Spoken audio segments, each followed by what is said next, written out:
Hello guys, most welcome. हम कर रहे हैं फाइनेंशियल मैनेजमेंट, चैप्टर चल रहा हमारा डिविडेंड डिसीजन।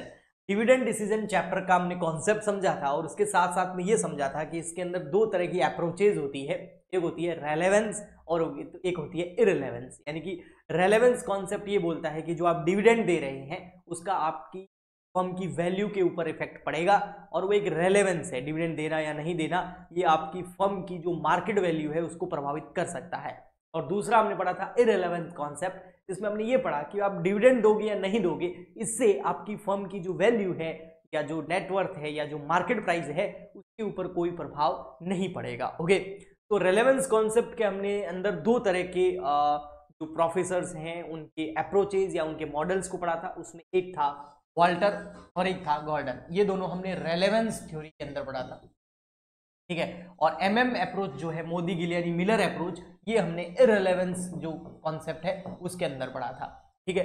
अभी हमको क्या करना है, इन तीनों के ही न्यूमेरिकल क्वेश्चन सॉल्व करने हैं अगर एग्जाम में न्यूमेरिकल क्वेश्चन आता है तो आज मैं आपको सबसे पहले वाल्टर मॉडल को करवा रहा हूं और इसका फॉर्मूला और इसका कॉन्सेप्ट के साथ साथ में एक न्यूमेरिकल क्वेश्चन भी मैं आपको करवा दूंगा, ठीक है। वॉइस मेरी थोड़ी धीरे होगी, तबियत थोड़ी डाउन चल रही है, इस वजह से यूट्यूब है उस पर भी कंटिन्यू लेक्चर्स नहीं आ पा रहे हैं, उसके लिए रियली रियली सॉरी। क्योंकि गला पूरा बैठा हुआ है तो बोला नहीं जा रहा है, क्योंकि एग्जाम टाइम में दिन भर क्लासेस लगती है और मौसम भी चेंज हो रहा है तो उस वजह से। और लेट्स हम स्टार्ट करते हैं, आप थोड़ा मैनेज कर लेना अगर वॉइस आपको थोड़ी ऊपर नीचे हो।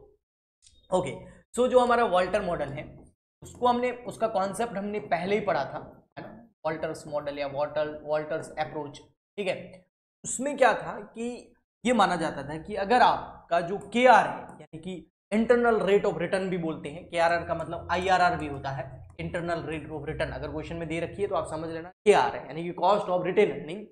कॉस्ट ऑफ रिटेन अर्निंग अगर ज्यादा है किससे, आपके कॉस्ट ऑफ कैपिटल से या कॉस्ट ऑफ इक्विटी से, तो इस केस में जो है हम डिविडेंड कितना देते हैं, तो उस केस में हमारा जो डिविडेंड पे आउट रेशियो होता है वो क्या होता है, 0 होता है। मतलब आपको डिविडेंड नहीं देना है और क्या करना है, वो सारा का सारा जो प्रॉफिट का पैसा है, जो इक्विटी शेयर होल्डर के लिए जो फंड है, पैसा है, नेट प्रॉफिट है, जो आपका नेट प्रॉफिट तो नहीं बोल सकते, सारे एक्सपेंसेस वगैरह लेस करने के बाद में जो नेट डिविजिबल प्रॉफिट्स है उसको आप पूरा का पूरा फर्म के अंदर वापस रिटेन कर लो और उस पैसे को आप इन्वेस्ट कर दो, क्योंकि आपको रिटर्न वहां से क्या मिलेगा, ज्यादा मिलेगा। बट अगर आपका केआर जो है वो कम है किससे, आपके कॉस्ट ऑफ इक्विटी से, तो इस केस में जो आपका डिविडेंड पे आउट रेशियो रहेगा वो रहेगा 100%। यानी कि आपको कुछ भी रिटेन नहीं करना है, पूरा का पूरा डिविडेंड के रूप में कर देना है। अब वाल्टर मॉडल के अंदर ये दो अप्रोचेज तब लगानी है हमको कि डिविडेंड 0 कब देना है, जब केआर ज्यादा होगा, और डिविडेंड 100% कब देना है, जब केई ज्यादा होगा, इससे केआर से। ओके, बट ये अप्रोच हमको उस समय यूज करनी है जब क्वेश्चन के अंदर आपको बिल्कुल भी डिविडेंड पे आउट रेशियो के बारे में कुछ भी नहीं बोल रहा। आपको क्वेश्चन में ईपीएस दे रखा है, आपको क्वेश्चन के अंदर डिविडेंड पर शेयर दे रखा, आपको क्वेश्चन के अंदर हो सकता है के आर और के भी दे रखा हो, लेकिन ये नहीं बोला हुआ है कि डिविडेंड पे आउट रेशियो क्या है।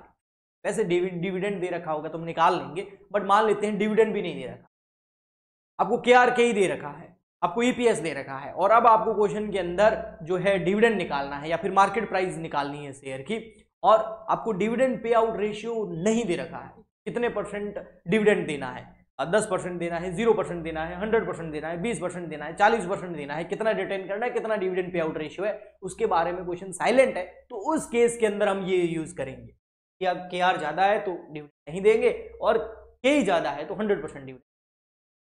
और अगर क्वेश्चन के अंदर ये गिवन हो डिविडेंड पे आउट रेशियो, तो फिर इसको फॉलो करने की जरूरत नहीं है, फिर जितना डिविडेंड पे आउट रेशियो दे रखा है 20%, 30%, 40%, 0%, 100%, उसको यूज करें। ओके, चलिए, इसमें होता क्या है, हमको दो चीजें, क्वेश्चन के अंदर क्या होता है, हमको काफी सारी चीजें दे रखी हो, जैसे इसमें आपको डिविडेंड पर शेयर, है ना, के आर के, है ना, तो क्या क्या दे रखा होगा, के आर 100% दे रखा होगा, आपको के ही दे रखा होगा, ईपीएस आपको दे रखा होगा, ठीक है। और इसके अलावा जो है आपको कई बार जो क्वेश्चन में डीपीएस भी दे रखा होता है, तो उस केस में हमको क्या निकालना होता है, एमपीएस, मार्केट प्राइस पर शेयर। के आर आपको 100% दे रखा होगा, उसको हम आर के लिए ले लेंगे, के ही आपको 100% दे रखा होगा तो के निकाल देंगे। ईपीएस दे ही रखा होता है हर बार क्वेश्चन के अंदर, तो ये भी क्वेश्चन में गिवन होगा, ईपीएस मतलब अर्निंग पर शेयर, ठीक है ना। ईपीएस कैसे निकालते हैं उसका फॉर्मेट में कई बार बना चुका हूं, आपको बताइए, है ना, जो earning available for equity share holder होती है, प्रॉफिट जो इक्विटी शेयर होल्डर के लिए अवेलेबल होता है, उसमें नंबर ऑफ इक्विटी शेयर का डिवाइड करके ईपीएस आ जाता है, अर्निंग पर शेयर। तो ये भी क्वेश्चन में आपको गिवन होगी। ओके, अब इन दोनों में से एक दे रखा होगा, अगर आपको डिविडेंड पे आउट रेशियो दे रखा है, क्वेश्चन में गिवन है, तब आप एमपीएस निकाल लेंगे, और अगर आपको क्वेश्चन में एमपीएस गिवन है तो आप क्या कर लेंगे, डीपीएस निकाल।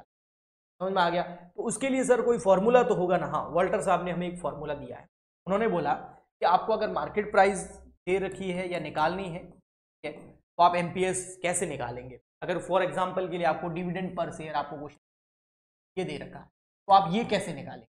तो उन्होंने फॉर्मूला बताया कि आप डी ले लो, डी का मतलब यहाँ पर क्या हो गया, डिविडेंड पर शेयर, प्लस कर दो आप क्या उसमें आर, और उसमें डिवाइड कर दो के, ठीक है।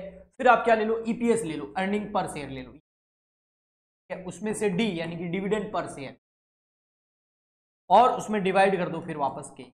तो यहां पर देखो आपको क्वेश्चन में ये नहीं दे रखा ना, तो ये आ जाएगा। कैसे आएगा, डिविडेंड ले लो, फिर आर ले लो, फिर के ई का डिवाइड कर दो, फिर ई ले लो यानी कि ईपीएस ले लो, फिर डी यानी कि डीपीएस ले लो। ईपीएस मतलब अर्निंग पर शेयर, डीपीएस मतलब डिविडेंड पर शेयर, एमपीएस मतलब मार्केट पर शेयर, तो पीएस मतलब पर शेयर, एम मतलब मार्केट पर शेयर, ई मतलब अर्निंग पर शेयर, डी मतलब डिविडेंड पर शेयर। ओके, और इसको सॉल्व करोगे तो एमपीएस आ जाएगा। और अगर ऐसा हो गया सर कि हमको क्वेश्चन के अंदर एमपीएस जो है वो गिवन हो गया, ऐसा भी तो हो सकता है ना कि क्वेश्चन के अंदर आपको एमपीएस जो है वो गिवन है और आपको डीपीएस निकालने का बोल देगा, तो फिर कैसे करेंगे? उस केस के अंदर क्या होगा, एमपीएस जो क्वेश्चन में दे रखा होगा, मान लेते हैं 100 है तो हम 100 यहां लिख देंगे, और जहां जहां डिविडेंड है ना उसको डी को छोड़ देंगे, बाकी सब डिजिट पुटअप कर लेंगे, और फिर एक इक्वेशन बनेगी, उसको सॉल्व करेंगे तो हमारा डिविडेंड भी आ जाएगा। ओके जी, ठीक है। हाँ, आइए मैं आपको एक क्वेश्चन कराता हूं, सॉरी, इससे आपको बेहतर समझ में आएगा। ठीक है, तो ये सीए इंटर का जो स्टडी मटेरियल है उससे मैंने ये क्वेश्चन, तो ICAI institute of chartered accountant of India question है। क्या है देखो, XYZ लिमिटेड अर्न 10 रुपीज पर शेयर। अब देखो बेटा यहाँ पर कितना साफ साफ बोल रखा है, EPS अर्निंग पर शेयर, तो आपको EPS दिया हुआ है, कितना दिया हुआ है, 10 रुपीज पर share. Capitalization rate and return on investment, capitalization rate का मतलब क्या हो गया, KE, और रिटर्न ऑन इन्वेस्टमेंट मतलब रिटर्न ऑन इन्वेस्टमेंट, है ना, ROI बोलते हैं इसको, ROI बोलो या IRR बोलो, है ना, एक ही बात है। इसका मतलब क्या हो गया आपका KR, तो आपको KR कितना दे रखा है, KE दे रखा है आपको 10% और KR कितना दे रखा है 12%। ये क्वेश्चन में भी गिवन है, आपको KR दे रखा है 12% और आपको KE दे रखा है 10%। ओके, अब आपको क्वेश्चन में पूछा क्या, determine optimum dividend pay out ratio. एक तो डिविडेंड पे आउट रेशियो आपको कैलकुलेट करना है, and price of the share. तो आपको दोनों चीजें क्वेश्चन में नहीं दे रखी है, आपको डीपीएस भी नहीं दे रखा है, दोनों ही नहीं दे रखा है। तो अब क्या करेंगे सर, डीपीएस नहीं दे रखा, एमपीएस नहीं दे रखा, लेकिन मैंने बोला था दोनों में से एक चीज का होना बहुत जरूरी है। तो डिविडेंड पे आउट रेशियो जब क्वेश्चन में नहीं दे रखा हो और बोला हुआ हो कि भैया वॉल्टर मेथड लगाना है, वॉल्टर मॉडल, तो फिर हम dividend pay out ratio Walter concept से निकालेंगे। कैसे, वहां हमारा होता है कि भाई अगर आपका केआर जो है वो ज्यादा है किससे, केई से, तो डिविडेंड कितना देंगे हम, 0। और अगर आपका केआर जो है वो केई से कम है, मतलब केई ज्यादा है, तो उस केस में हमारा डिविडेंड पे आउट रेशियो क्या हो जाएगा, 100%। तो इस केस में देखिए आपका, इस केस के अंदर आपका जो है केआर क्या है, ये 12% और केई क्या है 10%, ये वाला लग रहा है। केआर है आपका 12%, केआर कितना है आपका 12%, और केई कितना है 10%।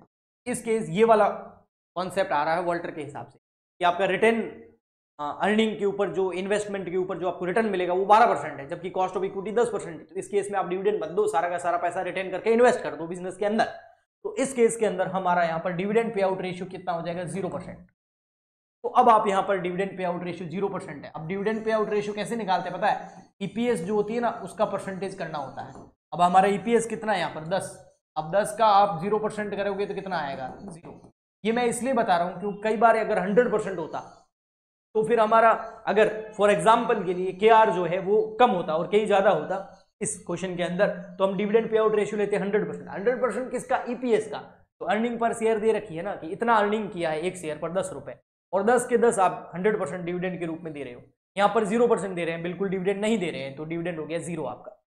तो जो ईपीएस होता है उसमें से ही डिविडेंड दिया जाता है। अगर ईपीएस का 20% बोलता है डिविडेंड पे आउट रेशियो, तो 10 का 20% कर देता 2 रुपए। 10 का 0% बोला है तो 0 आ गया, 10 का 100% बोलता तो 100 आ जाता, पर ऐसा बोला नहीं कुछ। हाँ, ये कॉन्सेप्ट काम आ गया जिससे हमको पता चल गया कि डिविडेंड पे आउट रेशियो 0 है। क्यों? क्योंकि कुछ भी नहीं बोला होता है, dividend pay out ratio question में नहीं दे रखा होता, तो हम यही वोल्टर वाला कॉन्सेप्ट लगाते हैं और उसमें हम केआर और के को देखते हैं। यहाँ पर केआर ज्यादा है तो उस केस में हमारा डिविडेंड पे आउट रेशियो क्या हो गया? 0। इस केस में हमारे पास डीपीएस क्या आ गया? हमारे पास डीपीएस आ गया। अब आप आराम से वो फॉर्मूला पुटअप करो, आपका एमपीएस आ जाएगा। तो वोल्टर मॉडल के हिसाब से एमपीएस का कैसे निकालते हैं? एमपीएस का फॉर्मूला होता है as per Walter concept, D plus R upon K E minus D upon के। इस केस में आपको एमपीएस क्वेश्चन में नहीं दे रखा है, ठीक है, तो एमपीएस निकालना है सर हमको। ओके, डी कितना है? ये रहा 0। डिविडेंड पर शेयर कितना हो गया? 0। प्लस आर कितना है हमारा? आर ये रहा 12%। अब 12% को मैं कैसे लिखूंगा? यहाँ से लिखूंगा 12%? नहीं, ऐसे तो नहीं लिख सकते, तो कैसे लिखूँ? 12/100 कर दूँ?